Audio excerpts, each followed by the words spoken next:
marque le retour des investisseurs au moment où certains jettent le discrédit sur le Mali.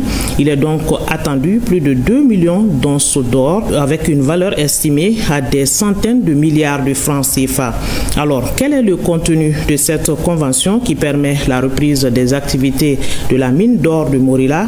Quel sera l'apport au développement local et au-delà l'apport à l'économie du Mali?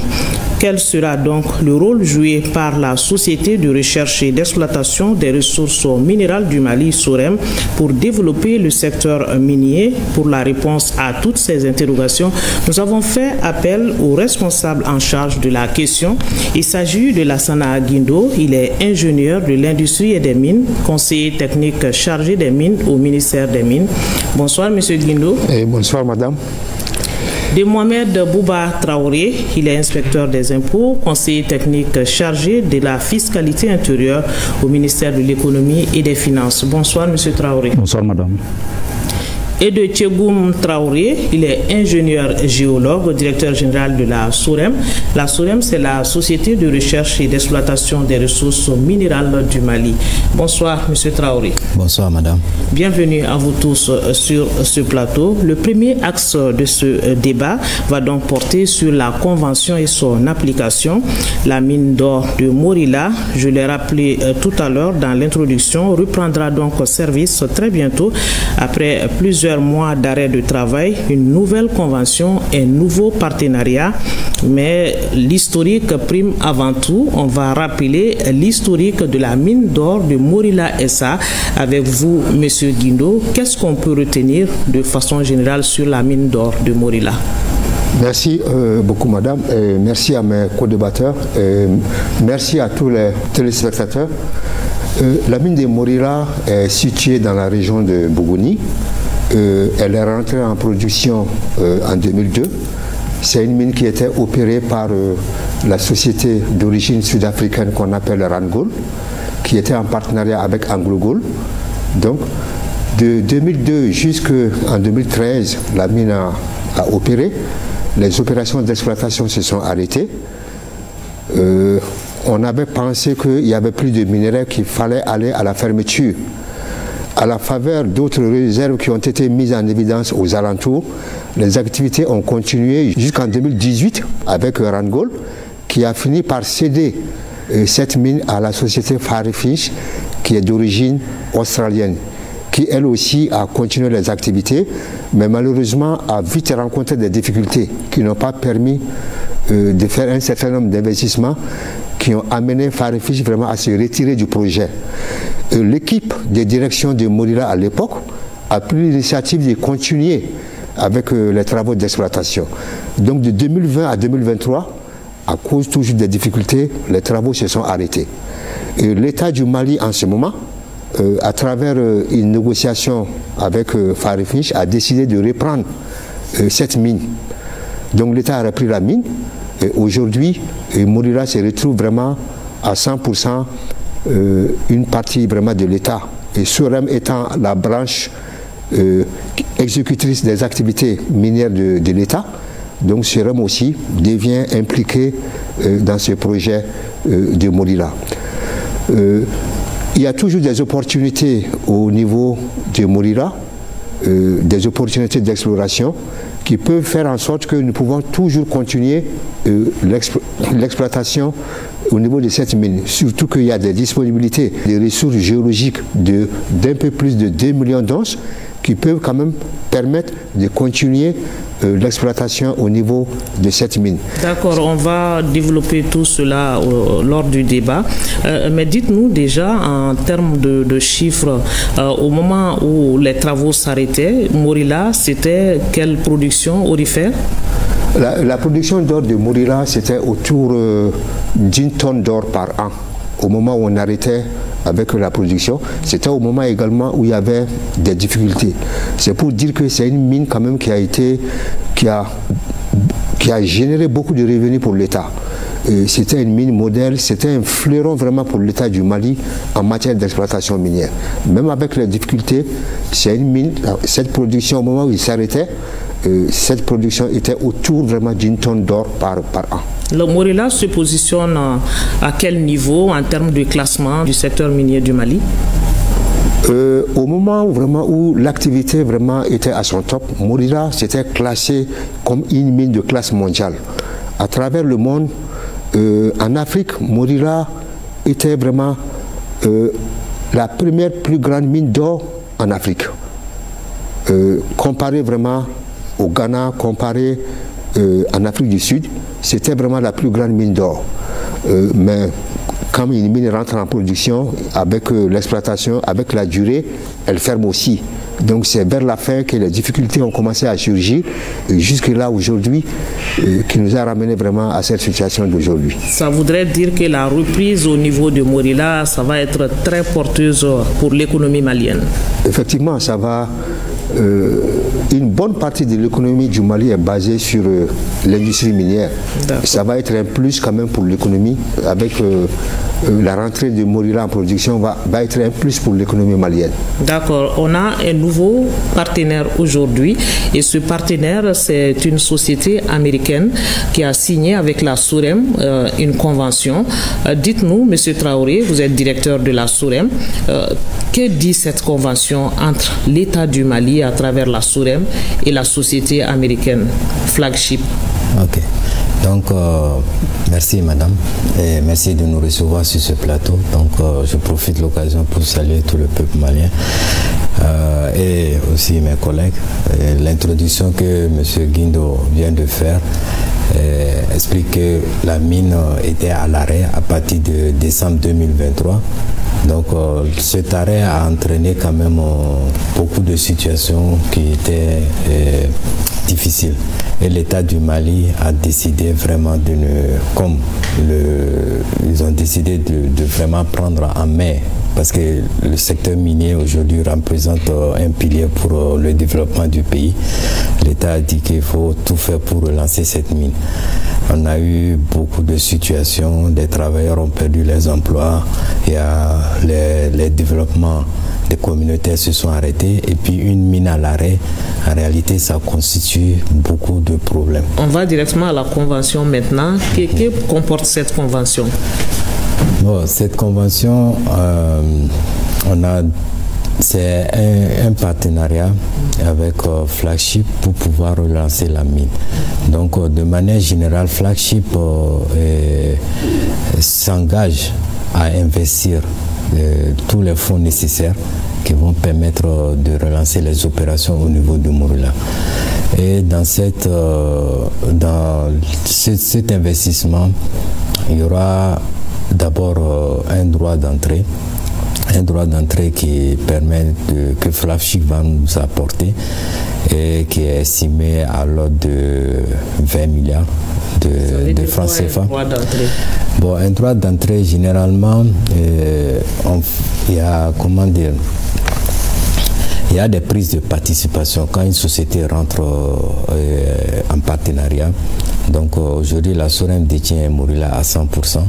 Donc lorsque Flagship va rentrer en collaboration avec nous, ils vont prendre un certain nombre de participations. Donc et le droit d'entrée fait un peu office d'une certaine manière de l'achat, combiné avec les autres avantages qu'ils vont apporter. Okay. D'accord. Alors, quels sont les engagements pris par la partie américaine dans cette convention?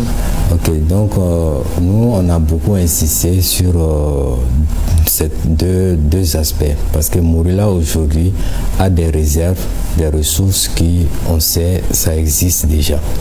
Donc la première phase de notre stratégie, c'est de pouvoir développer et d'extraire ces ressources qu'on connaît, qu'on sait que ça est là.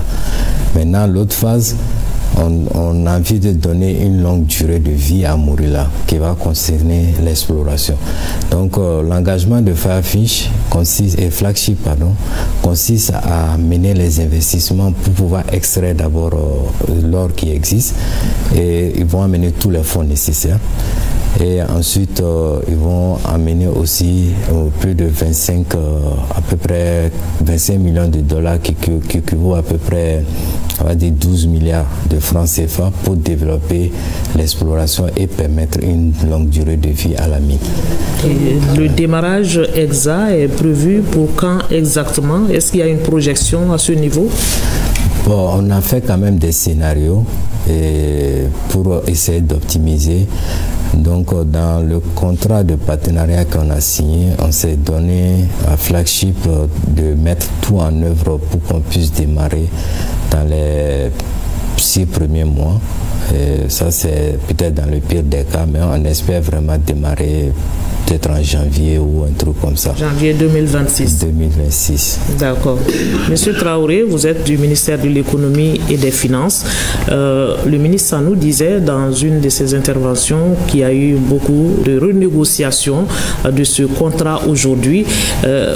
En tant que ministère de l'économie et des finances, cette nouvelle convention, ce nouveau partenariat donne quel espoir pour l'économie malienne? En fait, ce nouveau partenariat va permettre à Morila de faire face à son passif. Ce passif se décline à plusieurs niveaux. Il y a des dettes fournisseurs qu'il faut régler. Il y a également un lourd passif fiscal qu'il faut régler. Et grâce à ce partenariat, il y a un montant qui doit être dédié au paiement de ce passif. Et une fois que la mine est en exploitation réellement, ça pourra générer des recettes fiscales et qui vont alimenter encore les caisses de l'État, notamment la Direction générale des impôts, la Direction de la douane et la Direction générale des domaines et du cadastre. Alors, comment le ministère de l'économie et des finances va concrétiser l'appurement des dettes, par exemple, des fournisseurs qui étaient déjà actés avant la fermeture? En fait, il y a un planning qui sera dégagé pour faire face à ce passif. D'accord. Ce planning va se faire comment? Qu'est-ce qu'il contient? Il y a un auditeur qui a été commis et suite à ses conclusions, on va élaborer un planning pour l'appurement du passif. D'accord. Alors, M. Guindo, quels sont les engagements? Il a parlé des engagements. La question, c'est de savoir maintenant comment la mine d'or de Morila va redémarrer. Ok. Je crois qu'il n'y aura pas beaucoup de difficultés dans le redémarrage parce que l'État, dans nos perspectives, c'était qu'il ne fallait pas que le projet, nous accentuions les difficultés du projet. Même aujourd'hui, l'État débourse de l'argent pour faire la care maintenance. La care maintenance, c'est quoi? C'est pour faire tourner les unités, maintenir une unité, un petit nombre d'employés sur le terrain pour quand même faire le monitoring par rapport à l'environnement, par rapport à tout. Donc l'État, la reprise de Morila ne va pas poser problème. Il y aura un plan quand même de reprise qui sera élaboré entre les parties et sera suivi. À mon avis, 6 mois, peut-être que ce serait même un peu trop. Tout est disponible, ça dépend du financement. Dès qu'il y a le financement, je crois que les travaux pourront démarrer rapidement. Et ça pourrait démarrer par quoi, par exemple? On a déjà... Sorem Mali a déjà un portefeuille minier, dispose de cela. Aujourd'hui, nous devrons quand même finaliser les procédures pour qu'ils aient à 100%. Il y a les décrets que nous devrons prendre, des textes que nous devrons prendre pour finaliser la signature de cette convention. Ça, c'est le rôle du ministère des Mines. Dès les semaines à venir, je crois que nous allons nous atteler à la prise, à l'élaboration vraiment de ces différents documents pour que vraiment tout le reste puisse rouler très très facilement.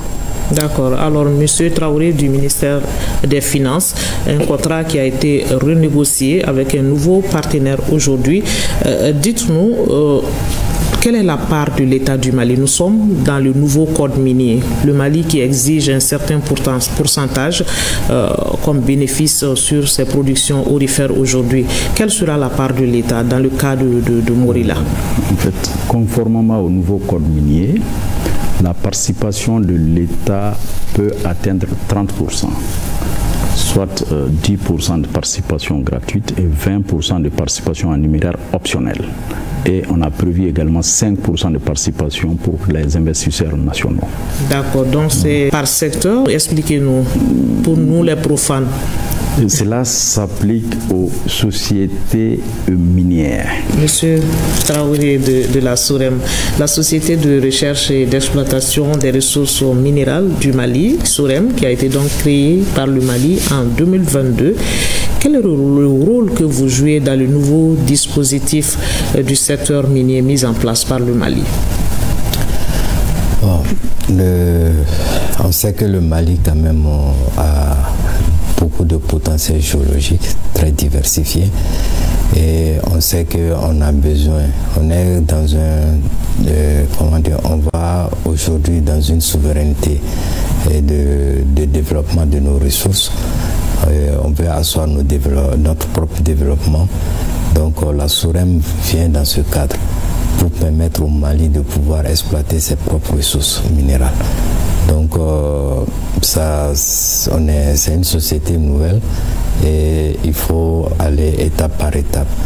Donc nous, notre rôle réellement, c'est de mettre en valeur tout ce qui le sous-sol malien peut contenir. Et le secteur minier a besoin beaucoup de financement. C'est pas un secteur, il faut beaucoup d'argent pour pouvoir le faire. On sait que l'État est sur beaucoup de fronts. Donc la stratégie de la SOREM, c'est vraiment de trouver les moyens pour apporter de l'argent à l'État et non le contraire. L'État, on a besoin vraiment de créer une dynamique qui va permettre vraiment un apport dans l'économie nationale de manière continue et de manière significative. Dans ce cadre précis, vous avez un rôle à jouer. Et ce rôle, c'est de démarcher les partenaires, par exemple, ou bien c'est de faire quoi concrètement? Notre rôle, c'est de développer les ressources et de les mettre en exploitation. Donc ça peut passer par plusieurs stratégies. Ça peut aller de faire des partenariats. On va plutôt aller plus sur une base de partenariat parce que le secteur minier, ça demande beaucoup de fonds et c'est un secteur à risque. Okay, donc on va aller avec une certaine assurance pour permettre une autonomie progressive de la SOREM en termes financiers. Et quand on atteint un certain niveau où on peut nous-mêmes prendre jusqu'à 100% des projets et les financer, les développer, les faire, on le fera. Et ce projet va de la recherche à quoi? Ça dépend de l'état d'avancement des différents projets. Il y aura des projets qu'il faut commencer carrément depuis le départ. Donc on va faire de la recherche, exploration jusqu'à la découverte et puis mettre ça en production. Il y aura des projets aussi qui sont déjà dans un état, à un stade très avancé, un peu comme le cas de Morila. On le prend et directement on va passer en production. Donc il y aura une combinaison de différents scénarios qui vont se présenter. À chaque fois, notre objectif, ce sera de maximiser le revenu que l'État peut avoir dans les différents projets. D'accord. Alors, M. Guindo, quelle est l'utilité aujourd'hui pour le Mali d'avoir sa propre société de recherche et d'exploitation minérale? Ça sert à quoi? Ok, je crois que le Mali, au lendemain juste des indépendances, on était dans un régime socialiste, on avait notre propre société d'exploitation qui était la SONAREM. Okay. Bon, cette société jouait le même rôle que SOREM. SOREM, elle faisait la recherche, elle faisait l'exploitation. Les gisements de phosphate dans le nord du pays étaient exploités par une filiale de la SONAREM qui était la 7SA. Donc, c'était pour que l'État puisse avoir sa propre entité d'exploitation, c'était pour que l'État puisse avoir beaucoup plus d'emprise sur ses ressources naturelles. C'est à partir des années 2090 que l'emprise de l'État vraiment dans le secteur minier a commencé à diminuer.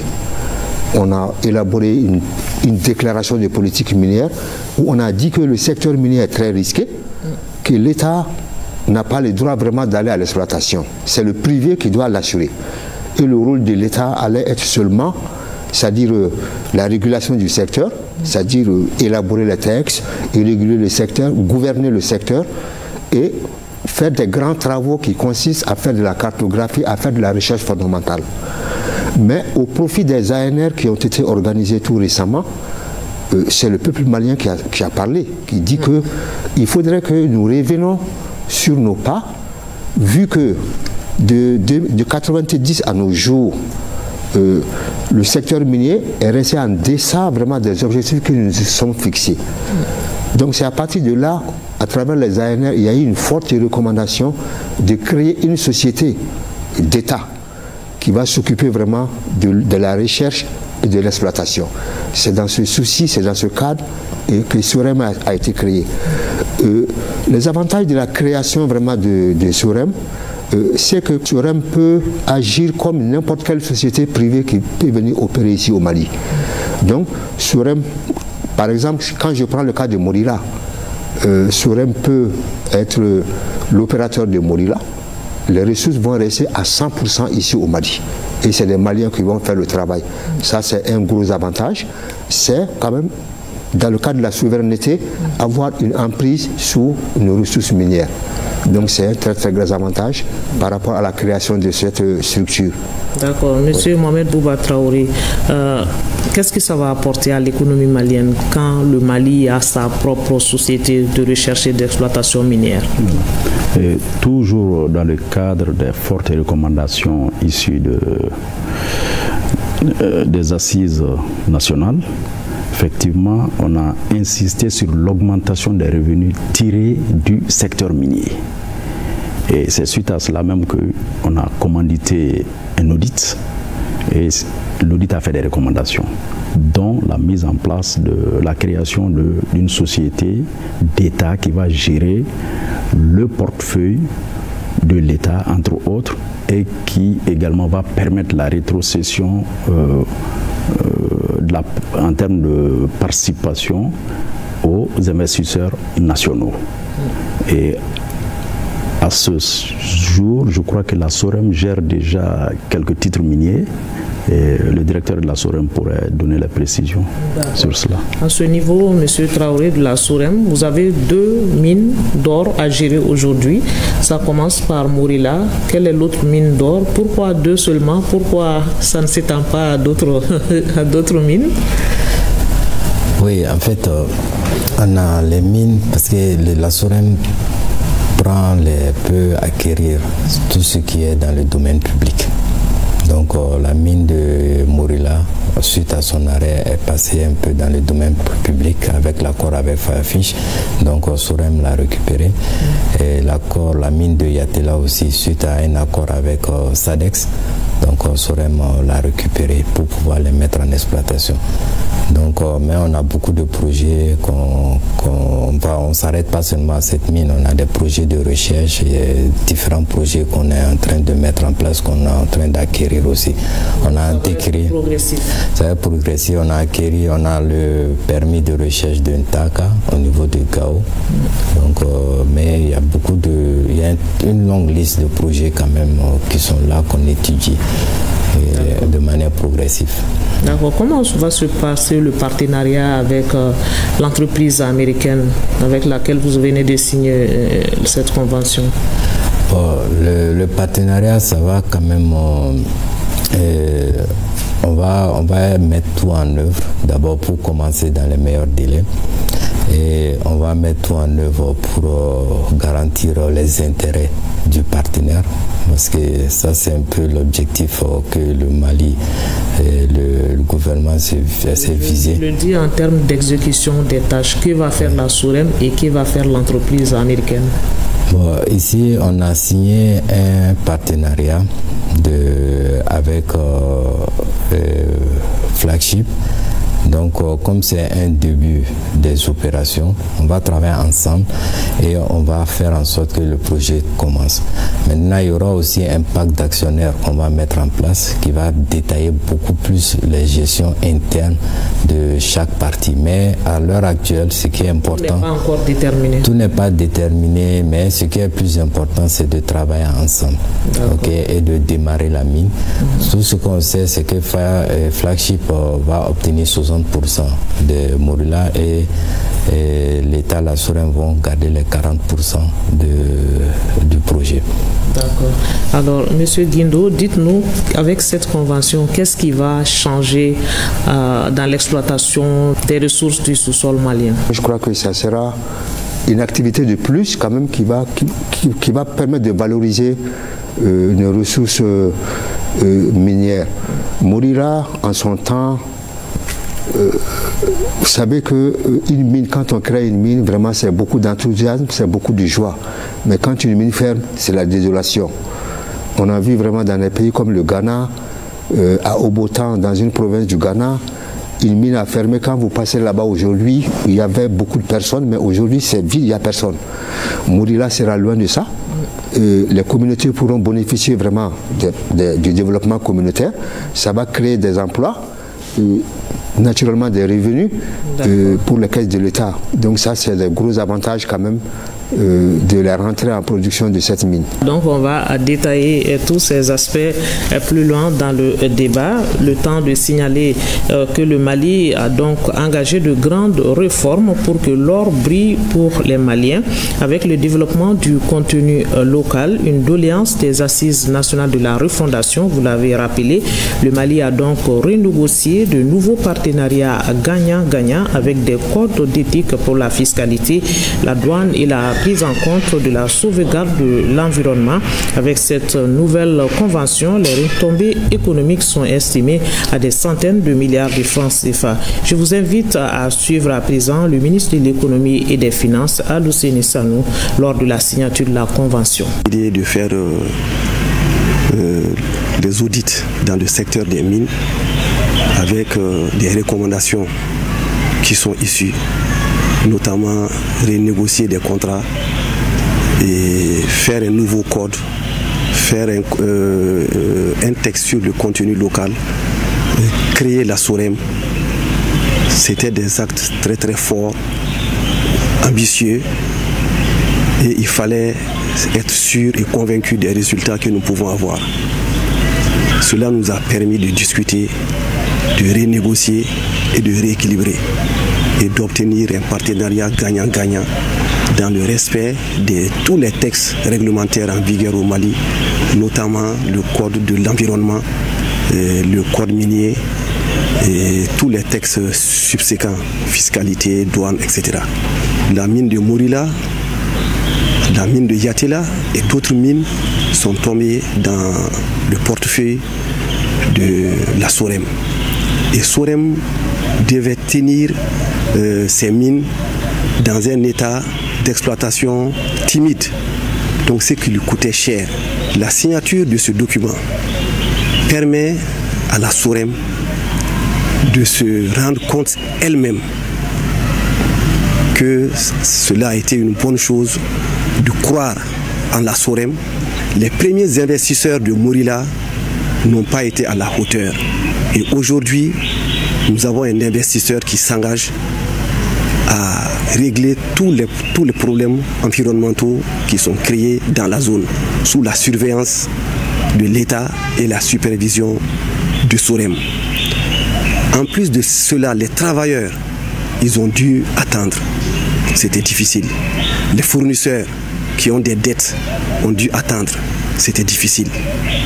Aujourd'hui, la zone et les permis satellites ont plus de 2 millions d'onces. L'once aujourd'hui est à 3 885 $. Vous multipliez 3 885 par 2 millions d'onces. C'est plus de 7 milliards de dollars de chiffre d'affaires globalement attendu. Donc c'est un partenariat qui va permettre non seulement à la SOREM de participer au capital, également de participer à la direction et également de bénéficier de toutes les retombées pour pouvoir se relancer. Il y a un droit d'entrée qui est payé de plus de 20 milliards qui permettra à la SOREM de bien s'équilibrer. Il y a des dépenses pour la réhabilitation de la mine, pour la mise en capacité de la mine qui seront totalement prises en charge par le partenaire. Et il y a également le partenaire qui s'engage à payer et à respecter les textes réglementaires, notamment la loi sur le contenu local, le code minier et les engagements consignés dans le protocole. Voilà les engagements consignés dans le protocole. On va rappeler que le ministre des Mines, professeur Amadou Keïta, a donc rappelé dans son intervention que la mise en place de la SOREM découle de la vision du chef de l'État, le général d'armée Assimi Goïta, faire du secteur minier un moteur durable de croissance et un instrument de souveraineté économique. Alors, Monsieur Guindo, le ministre nous parle de renégociation de partenariats qui profitent aux deux parties. Qu'est-ce qui n'allait pas dans les anciens partenariats qui a été revu et corrigé aujourd'hui? Ok. Vous savez que les premières conventions que nous avons signées ont commencé pendant les années 90. Donc aujourd'hui, ça fait environ 30 ans. 30 ans que ces conventions sont en vigueur. Entre-temps, je crois que l'environnement minier a beaucoup évolué. Comme l'a dit mon collègue du ministère de l'économie et des finances, l'État du Mali a conduit un audit en 2021-2022 qui a relevé quand même certaines difficultés, certaines insuffisances. Il fallait prendre en compte. D'où vraiment une recommandation dans le sens de revoir toutes les conventions qui avaient été signées. Quelles étaient les faiblesses? C'est que la période de ces conventions était trop longue. C'était la convention de 30 ans. Vous signez un contrat de 30 ans avec une personne, même s'il y a des changements de conditions, vous ne pouvez pas changer. Donc, c'était une faiblesse. Également, les ANR avaient recommandé de rehausser la participation de l'État dans le capital de ces sociétés. Nous, on était limités à 10% gratuit et 10% en numéraire. Donc, les ANR ont recommandé qu'on pouvait aller au-delà. Donc, avec le modèle économique, on a dit qu'on pouvait aller jusqu'à 30% pour l'État. Et il fallait quand même que les investisseurs privés nationaux puissent être impliqués aussi dans les projets miniers. Ça permet toujours d'assurer le développement dans le pays hôte. Donc ça, c'était une deuxième faiblesse. Une autre faiblesse était quoi? Vous savez que l'industrie minière, c'est une industrie très très capitalistique. Ça demande beaucoup d'investissements. Et la grande majorité des investissements, c'est des commandes qui viennent de l'extérieur. C'est-à-dire qu'on appelle contenu local. C'est-à-dire qui commande vraiment du carburant, qui produit vraiment de l'électricité, qui commande des produits qui rentrent vraiment dans l'extraction. Donc c'est des grandes commandes vraiment qui sont dédiées pour cette activité. Et ça peut aller, dans le coût même de production, ça peut avoir un pourcentage de 60%. Donc nous nous sommes dit qu'il faudrait que nous essayions de légiférer aussi sur cet aspect. Pourquoi les Maliens, on ne peut pas insérer le Malien pour augmenter toujours les revenus du secteur pour le pays? On a fait un calcul que, en plus des impôts, des taxes, des droits qui sont payés législativement et réglementairement, que le contenu local, c'est-à-dire la sous-traitance, la fourniture de services, peut être 2 à 3 fois le revenu vraiment des impôts, des taxes et des droits. Donc, il fallait qu'on renégocie par rapport à cela. Donc, ça, c'était également un point sur lequel on a renégocié. Également, un autre aspect était quoi? L'implication de l'État. Il fallait qu'il y ait la gouvernance, que ce secteur soit bien gouverné, pour toujours voir est-ce que ce qu'on nous déclare réellement, c'est la réalité. Donc, augmenter la gouvernance, qu'il y ait beaucoup plus d'implication de l'État. Donc, la plupart des grandes négociations ont tourné autour de cela. Donc, qu'est-ce qu'on a fait? Avec l'ensemble des sociétés d'exploitation, on est revenu sur leur convention, on a point par point, on a discuté pour qu'il y ait un partage équitable de la rente. C'est-à-dire un partage gagnant-gagnant. L'État gagne sa part et la société. Ces contrats étaient déséquilibrés, cela a été montré par l'audit. Donc les renégociations ont permis de rétablir, d'équilibrer vraiment ces contrats et sans que nous détruisons vraiment l'équilibre économique du projet minier aussi. D'accord.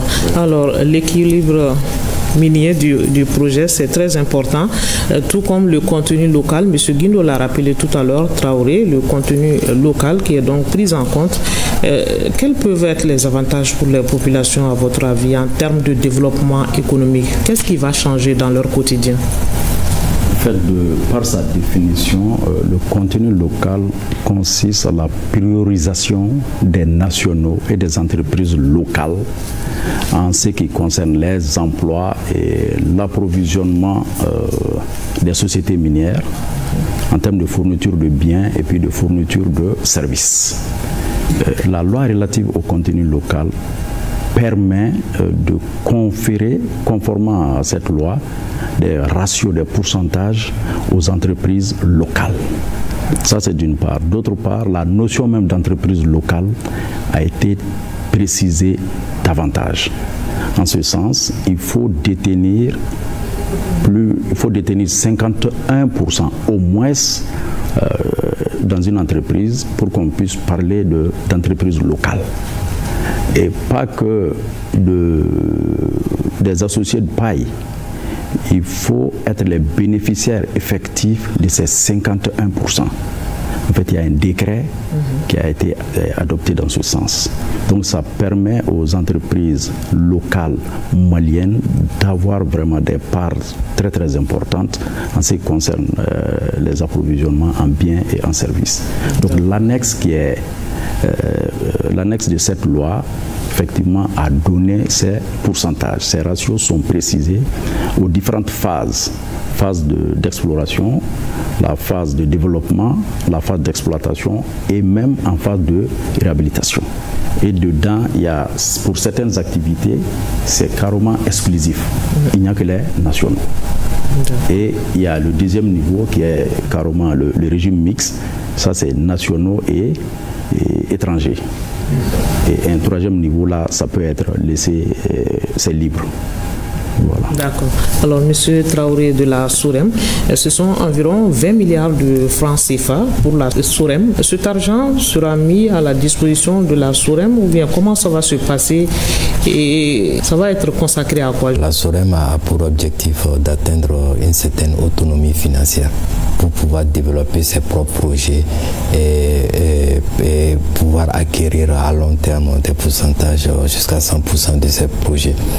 Donc déjà on a certains projets qui sont en vue. Donc chaque fois qu'on aura un fonds qui va nous permettre de mettre en valeur ces projets, on va les utiliser dans ce sens. Donc de manière générale, l'argent va continuer à servir à développer la SOREM pour qu'elle puisse atteindre cette autonomie financière. D'accord. L'objectif, c'est l'autonomie financière de la SOREM. Exactement. Alors, on va continuer à parler de l'apport économique du secteur minier. Le secteur minier qui, à lui seul, représente près de 10% du PIB au Mali, 70% des recettes d'exportation et plus de 400 milliards de francs CFA de contribution aux recettes de l'État. C'est beaucoup. Monsieur Traoré du ministère de l'économie, ces chiffres ont-ils évolué et qu'en est-il exactement? Pour être plus précis, en 2023, le secteur minier a apporté 644 milliards au trésor public. Et ces chiffres ont connu une augmentation conséquente. En 2024, ça fait 845 milliards. Au trésor public. Donc on va dire que ces chiffres ont connu une augmentation conséquente et la tendance est haussière. Et d'accord, avec la nouvelle convention, on peut s'attendre à une augmentation de ce chiffre? Et suite aux renégociations, avec les nouvelles conventions qui ont été signées et des nouvelles mines également qui sont entrées en production, ces recettes vont crescendo, vont dans le sens de l'augmentation. D'accord, on estime des centaines de milliards. C'est des projections à combien d'années d'horizon? Là, il ne serait pas prudent d'avancer des chiffres comme tels, mais disons juste que la tendance elle est haussière. Et c'est ce qui rassure, quoi. D'accord. Alors, pour le cas de Morila Traoré de la SOREM, on dit qu'il est attendu plus de 2 millions d'onces d'or. Ça veut dire quoi? 2 millions d'onces d'or. Ok, d'abord, Les 2 millions d'onces font référence aux ressources qui sont au niveau dans le sous-sol. Et si on ajoute au potentiel d'exploration, de recherche qu'on peut avoir dans le secteur de Morila, c'est-à-dire qu'on va dire c'est à peu près la quantité d'or qu'on espère à long terme. Donc d'ici la fin du projet, pouvoir sortir comme or et comment dire, et comme lingot d'or en quelque sorte. D'accord. Oui. D'accord. Alors, à quand les retombées, M. Guindo, sur les populations? Quand est-ce qu'on pourra sentir ce changement sur notre quotidien? Je crois qu'on commence, on le ressent déjà, parce que là, on a fait, vous l'avez dit dans votre questionnaire, qu'il y a eu une réforme profonde du secteur minier. Et à travers cette réforme, nous avons mis en place des fonds, 5 fonds miniers, dont le fonds minier de développement local, qui sera dédié spécifiquement au développement communautaire. Avant, pendant les 30 dernières années, on a opéré, cette activité n'était pas encadrée. C'était une volonté, c'était de façon volontaire que les sociétés minières menaient des activités de développement communautaire. Souvent, vous savez qu'on n'a pas forcément les capacités au niveau local pour dire que c'est ce que je veux pour assurer mon développement. Certains voudraient qu'il y ait des routes qu'on fasse, d'autres voudraient qu'il y ait des écoles, des mosquées et des hôpitaux. Mais à travers la création de ce fonds, il y aura également des commissions qui seront mises en place, qui vont réellement recenser les vrais problèmes de la localité, de la communauté, et pour adresser vraiment ces différents problèmes à travers ces fonds. Et en faire des projets de développement. En faire des projets de développement. Et ce fonds sera axé sur les programmes de développement qui seront élaborés par les communautés elles-mêmes, donc les PDSEC. Donc ça va prendre en compte les problèmes réels de développement de ces communautés. On a vu que dans certaines communautés, il y a 2 mosquées, autant de quartiers, autant de mosquées. Donc réellement, si on avait pensé réellement au développement réel, peut-être qu'il n'y allait pas avoir une mosquée dans chaque quartier. Vous savez comme moi que dans les villages, c'est à 20 mètres, vous êtes dans un autre quartier. Donc voilà. On a changé de paradigme par rapport à cela. À travers ce fonds de développement et la commission qui sera composée des ressortissants des autorités locales, des responsables des mines, ça va permettre quand même aux communautés vraiment d'assurer un développement réel. Et ça ne va pas s'arrêter seulement aux communautés des mines, ça peut intéresser vraiment toutes les communes du Mali. D'accord. On va s'intéresser au 3e axe de ce débat qui porte sur le retour des investisseurs. Ces investisseurs qui étaient partis et qui signent leur retour maintenant. Une nouvelle convention, on l'a dit, qui marque le retour donc des investisseurs malgré tout ce qui s'est dit sur le Mali. Alors, cette nouvelle convention avec un nouveau partenaire, M. Traoré du ministère de l'économie, le choix se fait-il sur des principes qui répondent à ceux de gouvernance du Mali? Oui, en fait, chaque fois que une société propose un partenariat, il y a un projet de protocole, ça y a les différentes entités, les différents ministères, les différentes structures impliquées passent au peigne fin l'opportunité du partenariat avec la SOREM, dans quel cadre ça va, on fait des études financières très très poussées et on essaie de voir dans quelle mesure ça peut être, il peut y avoir un meilleur partage de la rente par rapport à ce projet. Et c'est en ce moment, on se prononce sur l'opportunité du partenariat. Si c'est gagnant-gagnant, c'est en ce moment que l'État pourra s'engager. Et les principes de gouvernance priment à ce niveau? Et ça se fait en toute transparence. D'accord. Alors, les principes de gouvernance édictés par le Mali, maintenant, c'est connu. Est-ce que vous tenez compte de cela dans les nouvelles conventions? Oui, ces principes de gouvernance sont respectés en termes de souveraineté et également le Mali étant un pays, un un État partie de l'ITIE, les normes de transparence exigées par l'ITIE sont également respectées. D'accord. Alors, M. Guindo, aujourd'hui, le Mali travaille avec combien de partenaires dans le cadre de l'exploitation minière? Dans le cadre de l'exploitation minière, nous avons plusieurs partenaires. D'abord, ça commence par la recherche, jusqu'au niveau vraiment de l'exploitation minière. Je crois qu'aujourd'hui, en termes de sociétés bien connues à travers le monde et cotées aux bourses, nous avons pratiquement des grandes sociétés vraiment qui existent ici au Mali, bien connues à travers le monde, qui sont ici au Mali. En termes également de recherche, que ce soit dans la recherche ou dans l'exploitation. D'accord. Est-ce qu'il y a d'autres partenariats qui se profilent à l'horizon? Je crois que j'ai couvert une audience hier où une société qui a eu beaucoup d'enthousiasme actuellement pour le Mali. Vous savez qu'il y a un mauvais message qui est véhiculé par rapport au Mali maintenant, par rapport à son secteur minier. Au niveau des différents forats organisés à travers le monde, ces grandes sociétés qui existent ici au Mali essayent vraiment d'avoir toutes les informations sur le pays. Je crois que de plus en plus, ces grandes compagnies sont en train de réaliser que les messages qu'elles reçoivent ne sont pas forcément la réalité. Ouais. Donc cela est en train d'amener de l'engouement. Celles qui sont déjà présentes ici continuent à rester et veulent même augmenter leurs activités. Donc ça veut dire qu'elles veulent rester encore pour longtemps, vu vraiment que ce qui se dit n'est pas toujours la réalité. Et quel est votre combat à ce niveau, la lutte contre cette mauvaise presse aujourd'hui qui est faite au Mali? Notre combat, nous avons...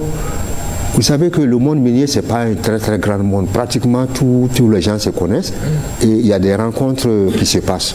Nous avons décidé vraiment d'être présents à ces différentes rencontres et de faire passer le message de la vérité. Que tout ce qui s'est dit autour de ce pays n'est pas forcément la réalité. Certains disent que le Mali a réformé son secteur minier et c'est ce qui a fait fuir les investisseurs. Je crois qu'au contraire, les gens cherchent à comprendre. On n'a pas fait vraiment à tue-tête cette réforme. On a tenu compte vraiment de l'impact que ça peut avoir sur l'économie du projet. Aucun pays ne va faire une réforme qui va tuer son secteur. Sinon vous-même, vous n'aurez rien. Donc nous avons tenu compte, on a contrebalancé vraiment dans tous les sens, voir que est-ce que cette réforme, ça peut tenir. La plupart des sociétés aujourd'hui ont accepté de migrer sur le code qui est en vigueur. Donc cela dénote qu'il y a eu un accord entre les parties et d'autres partenaires sont prêts à venir également par rapport au Mali.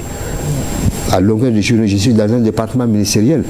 Donc nous rencontrons vraiment des gens qui ont un grand intérêt pour le Mali aujourd'hui. D'accord. Alors, M. Traoré de la SOREM, quelle appréciation faites-vous du retour des investisseurs aujourd'hui au Mali? Oui, c'est une très bonne chose. Et je pense que nous, à notre niveau, dans notre stratégie de développement, c'est de pouvoir trouver les meilleurs investisseurs possibles parce que ce monde, ce milieu d'investissement, c'est aussi à risque. Il faut tomber parfois sur les investisseurs crédibles à qui on peut faire confiance.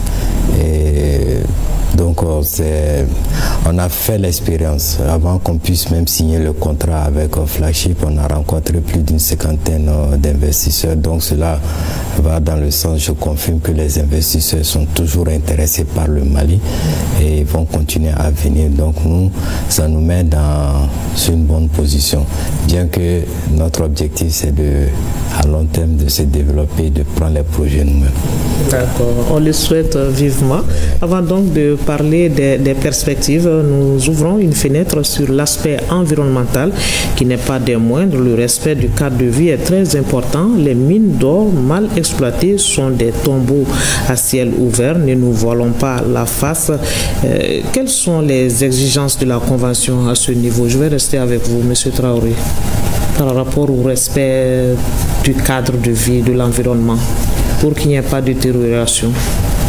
Bon, c'est-à-dire au niveau des mines, il y a quand même il y a certaines réglementations qu'il faut respecter à tout prix.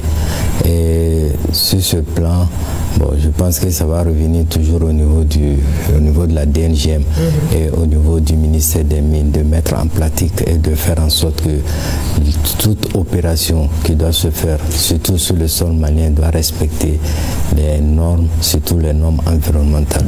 Le grand problème d'une exploitation minière, c'est les dégâts environnementaux que ça occasionne. Okay. Et lorsqu'une mine est à l'arrêt aussi, ça crée d'autres situations. Donc, on aimerait vraiment que nous, quand même, on va travailler dans le sens de respecter toutes les normes en vigueur. Mais la convention est précise là-dessus, non? La convention de signature avec Flashy, oui, il y a ce volet qui est très très précis, parce qu'il faut reconnaître que Morila a un passif environnemental très important aussi. Il y a eu un déversement de la boue et qui bloque même l'accès à la minéralisation. Flashy, leur première remarque a été qu'ils veulent tout faire dans un cadre environnemental très clair, très net. Et donc ils vont venir travailler, on va travailler ensemble pour déjà enlever cette boue et le mettre dans les bonnes conditions. Donc la convention est très claire là-dessus. On fera tout pour réhabiliter tout ce qui a été détruit par les prédécesseurs. D'accord. Alors Monsieur Guindo, l'aspect environnemental est très important dans ce cas de figure. Dites-nous, quelle est sa place dans la préservation d'une mine d'or? Ok. Je crois que l'activité minière est très très regardante à l'environnement. Le respect de l'environnement constitue une très très grande exigence vraiment dans l'activité minière. Les différentes conventions, les différentes lois dont nous disposons quand même préconisent que l'activité minière se passe dans la durabilité, dans le respect de l'environnement, de l'écosystème, tout.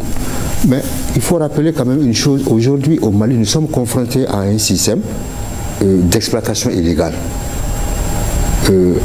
L'orpaillage était là depuis les temps immémoriaux, mais vu l'échelle, ça n'avait pas beaucoup d'impact sur l'activité. Mais cet orpaillage s'est tellement développé aujourd'hui avec l'utilisation d'équipements, des gros engins qui opèrent dans un cadre illégal sans le respect de l'environnement. Donc c'est ce qui fait aujourd'hui que nous avons quand même beaucoup d'impact par rapport à l'environnement, aux différentes dégradations. Mais l'État n'est pas resté quand même même mort. Et nous sommes debout aujourd'hui pour essayer vraiment de cerner cet aspect. Dès que vraiment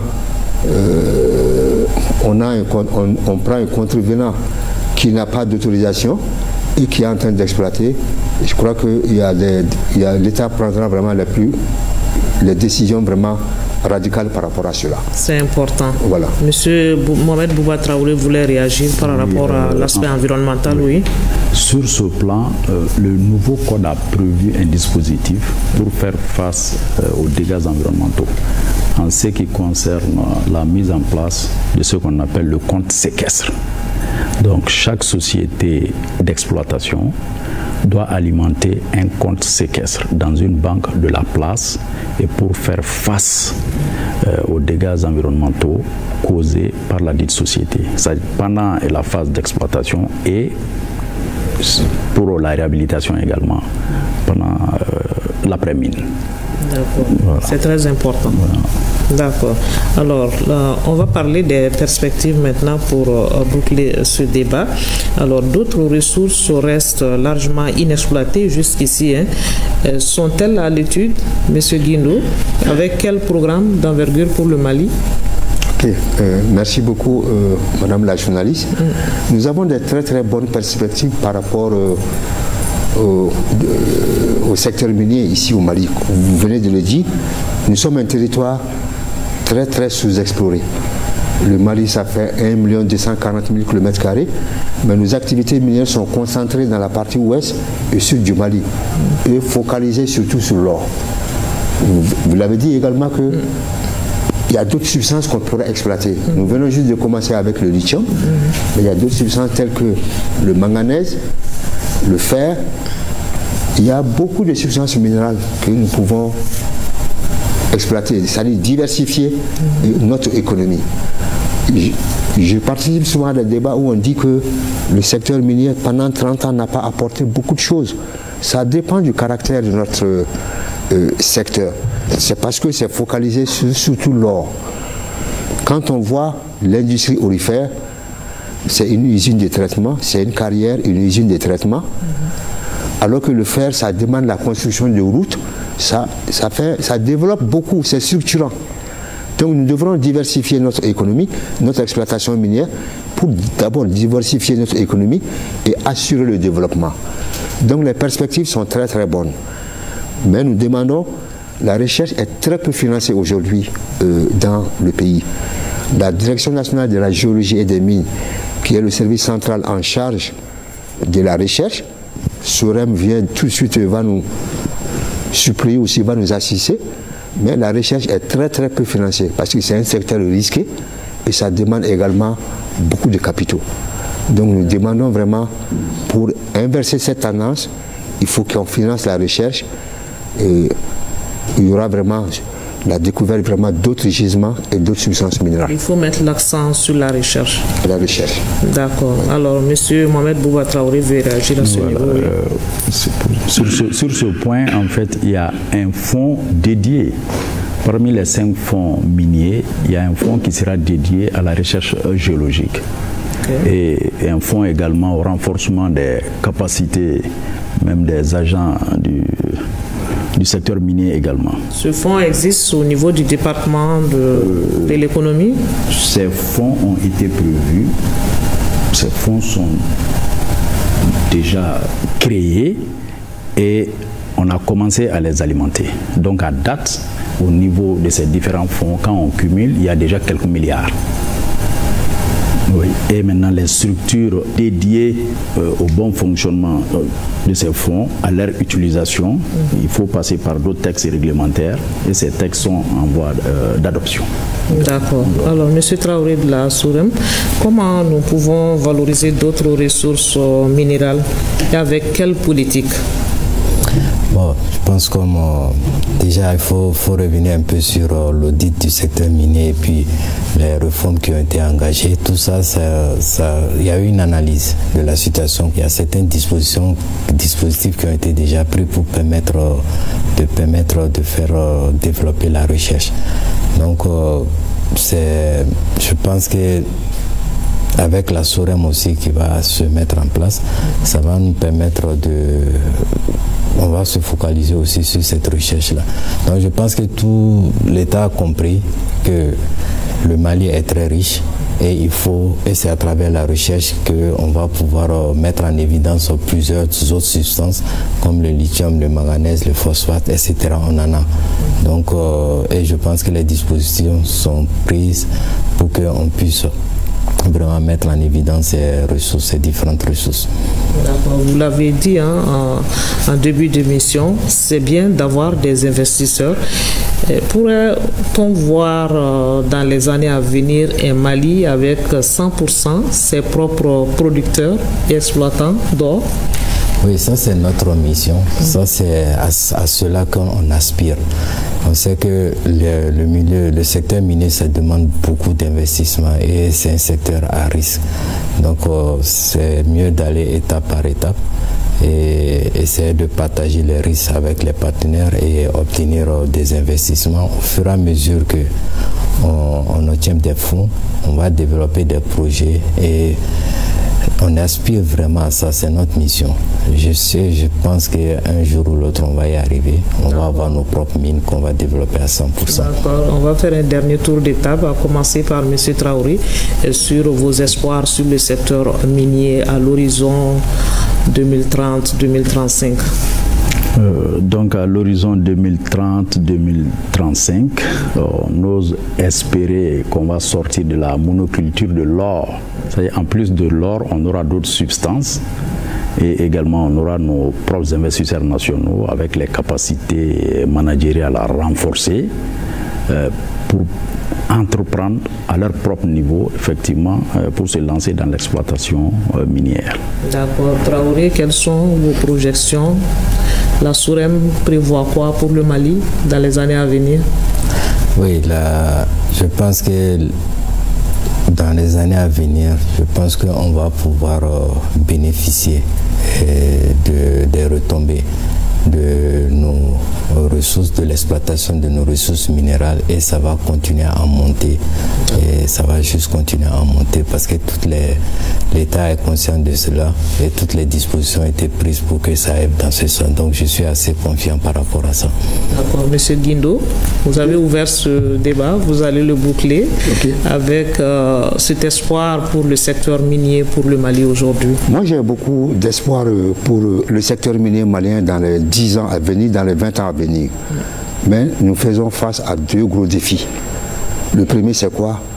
C'est le défi vraiment de la recherche. Financer la recherche.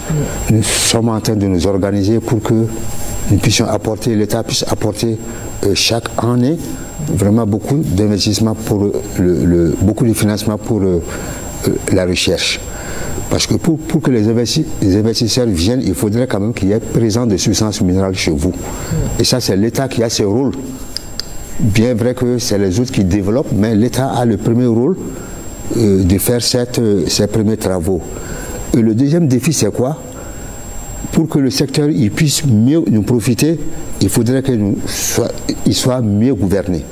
Nous avons vu de plus en plus que cette gouvernance, elle avait lâché jusqu'au niveau de ce taux que nous avons assuré. Parce que c'est là, les capacités sont en train de diminuer, la formation. Former vraiment les cadres pour pouvoir mieux suivre et contrôler ce secteur. Parce que quand l'activité augmente, il faut vraiment avoir les capacités de mieux suivre.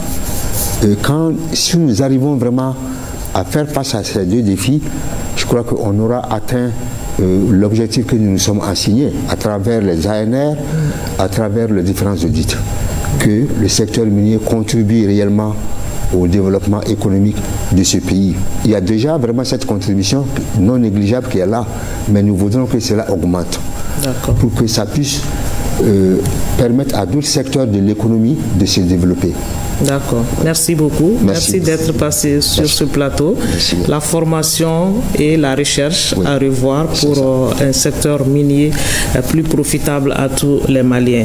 Voilà, nous sommes donc au terme de ce numéro de questions d'actualité sur la relance très prochaine de la mine d'or de Morila dans la région de Bougouni avec une nouvelle convention avec la société américaine Flagship Goldcorp, les opportunités de développement du secteur minier et son apport à l'économie malienne. Nos invités étaient Lassana Guindo, ingénieur de l'industrie et des mines, conseiller technique chargé des mines au ministère des Mines, Mohamed Bouba Traoré, inspecteur des impôts, conseiller technique chargé de la fiscalité intérieure au ministère de l'économie et des finances, et Tchegoum Traoré, ingénieur géologue, directeur général de la SOREM, la société de recherche et d'exploitation des ressources minérales du Mali. Ce débat a été réalisé par Djakari Diakone Djaki. Aridjoumatina m'a aidé à la coordination. En espérant que vous avez eu un intérêt à nous suivre, nous vous souhaitons de passer d'excellents moments de télévision en notre compagnie. Merci.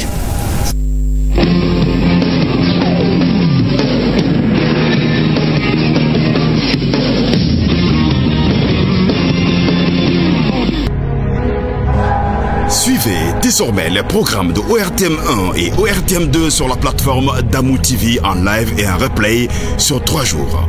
Vous pouvez également suivre vos émissions préférées en rattrapage de 3 heures. C'est très simple. Téléchargez l'application Damou TV sur votre Android ou iPhone ou Smart TV connecté. Ou regardez les programmes de ORTM 1 et ORTM 2 depuis votre ordinateur à l'adresse www.damou.tv. ORTM en live sur Damou TV 24 heures sur 24 et 7 jours sur 7. ORTM, la passion du service public.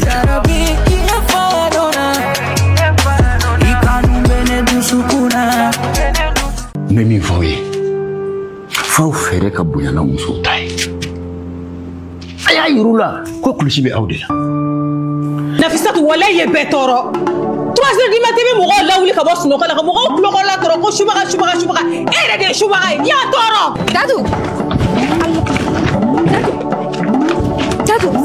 Dadou, sabali sani. Tu me respectes, ami. À ce que je sache, Neï, tu es toujours lié. Encore moi. Allez, s'il te plaît, toi. Plus jamais, quand il faut qu'il y ait donc cuisine, qu'on a qui peut t'obliger à ne tcher. Abadam ne t'adore. Après, sur la bonne mot tcher. Avec moi, ça va pas marcher. Moi, Yaï, comment tu peux penser ça de moi? Je te vois comme ma soeur, ton mari, c'est comme mon frère. Ah, place ta foi, tcher à glang à fana. Obeke chukudi. Eh Allah, nous voulons la table au bouquet binela. Ama ira ko muso kelen ba ma den wologo yi. Ega nukume. Je suis retiens. Parce que ni un sigilen to tanto. Aja to nya tore be ka donner ya. Voilà. Il faut que ne ga ira jira to la ka fo ya ne ba mo. Regardez-moi cette idiote là. Avec tout ce que tu m'as fait, tu penses que tu vas t'en sortir comme ça? Je vais te prendre ton mari. Je serai ta rivale. Idiote. Oh enga, angana tatene. Ni ada ne mame ceinture de chakata. Na ka France non ka. Why